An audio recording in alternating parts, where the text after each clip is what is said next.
E aí, pessoal, bem-vindos a mais uma análise. Hoje a gente tem uma exploração fascinante pela frente. Nós vamos descompactar um texto teológico bem profundo, escrito pelo pastor Hilton Santana. Ele tem mais de 20 anos de experiência pastoral na tradição batista, e o nosso grande foco aqui é entender o que o batismo no Espírito Santo realmente significa para os crentes, explicando isso como um ato fundamental da própria conversão. A gente sabe que é um tema que gera muitos debates por aí, mas vamos analisar os argumentos dele usando referências diretas de Mateus e de Atos de forma bem clara e estruturada, tá bom? Então, vamos dar uma olhada na nossa rota de hoje.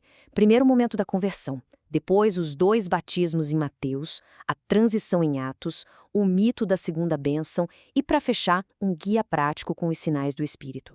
Ponto número 1. O momento da conversão, ou seja, o nosso rito de iniciação na fé. Sabe aquela ideia popular de que o batismo no Espírito Santo é um evento meio místico que rola anos depois de você começar a crer? Pois é, a tese central do estudo do pastor Santana vai totalmente na contramão disso. Ele argumenta que esse batismo acontece no exato segundo em que um pecador se arrepende e crê em Jesus. A palavra-chave aqui, gente, é iniciação. Vamos usar uma analogia simples para ficar mais claro. Pensa num processo de adoção. Quando uma criança é adotada legalmente por uma nova família, ela recebe o nome e passa a pertencer àquela casa naquele exato momento. O martelo foi batido. Da mesma forma, o batismo é esse instante em que Deus nos adota, nos regenera e nos coloca num novo corpo, a igreja. Não é uma coisa que você fica na sala de espera aguardando, é literalmente a porta de entrada. E para amarrar isso de um jeito bem prático, temos essa citação direta do Judson F. Marques, da Primeira Igreja Batista do Rio de Janeiro. Ele diz: "O novo crente é batizado no Espírito Santo ao se converter a Cristo. O batismo no Espírito Santo é uma coisa passada na vida do crente." Essa é a grande sacada da análise. Se você já crê, o batismo é um verbo no passado, é uma ação 100% concluída. Não é uma linha de chegada que você fica correndo atrás exausto. A ordem bíblica que vem depois é para buscar a plenitude, quer dizer, se encher do Espírito diariamente. Mas o batismo, o rito de entrada, já rolou. Beleza? Passando para a nossa seção 2. Os dois batismos em Mateus. Salvação versus condenação. Essa parte nos leva direto para Mateus capítulo 3, nas palavras de João Batista. E olha, é aqui que muita gente dá um nó na cabeça, porque João menciona dois batismos completamente diferentes. Ele usa uma metáfora agrícola que ilustra isso de forma brilhante. De um lado, você tem a salvação, ser batizado com o Espírito Santo, que ele compara a recolher o trigo valioso guardar bem seguro no celeiro. Do outro lado, o extremo oposto, a condenação, que é o batismo com fogo. E preste atenção, esse fogo não é aquela chama de poder ou entusiasmo que a gente costuma ouvir por aí, mas sim o julgamento que queima a palha. Ou seja, nessa visão teológica apresentada, a mensagem de Cristo divide as águas. Ou é salvação, ou condenação. Ou você é o trigo no celeiro, ou é a palha no fogo. O que nos leva à nossa parte 3. A transição histórica em Atos e a quebra de barreiras.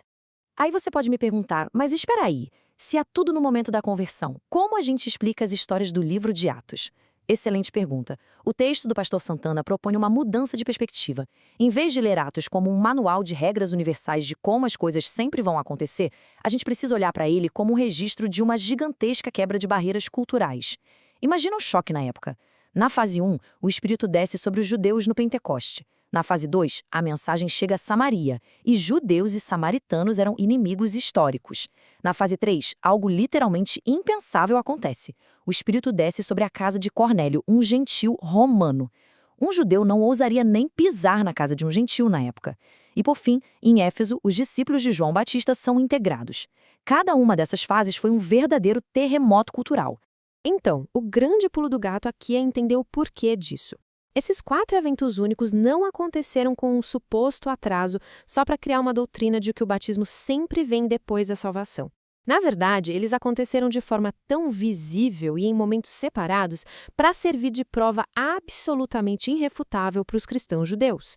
Deus estava mostrando ali, na prática, que ele estava aceitando os samaritanos e os gentios no mesmo nível, no mesmo corpo. Foi uma fase histórica e necessária de transição e inclusão. Certo. Ponto 4. O mito da segunda bênção e como lidar com esses equívocos teológicos. Com esse pano de fundo histórico na mente, a análise aborda de frente o que Santana chama de equívoco teológico, que é aquela ideia super comum da segunda bênção ou de um batismo de poder totalmente à parte da conversão. A lógica da crítica aqui é implacável. Não tem como você aceitar a Cristo e ter o Espírito Santo habitando em você de forma sem graça, puramente nominal, como se o Espírito estivesse lá, mas com o botão de poder desligado. Segundo essa argumentação, isso simplesmente não tem base bíblica. Não existe Espírito Santo pela metade. Se você tem o Espírito, você tem a presença e o poder do Espírito. Ponto. E aí, inevitavelmente, a gente esbarra naquela pergunta de $1 milhão. Falar em línguas estranhas é, obrigatoriamente, a evidência de que essa presença divina está ativa em você? Essa é uma dúvida que, convenhamos, gera muita ansiedade e até frustração em várias comunidades por aí. A resposta trazida por essa análise teológica é um gigantesco não. Não é obrigatório. O próprio apóstolo Paulo é super claro, lá em 1 Coríntios, dizendo que nem todos têm os mesmos dons.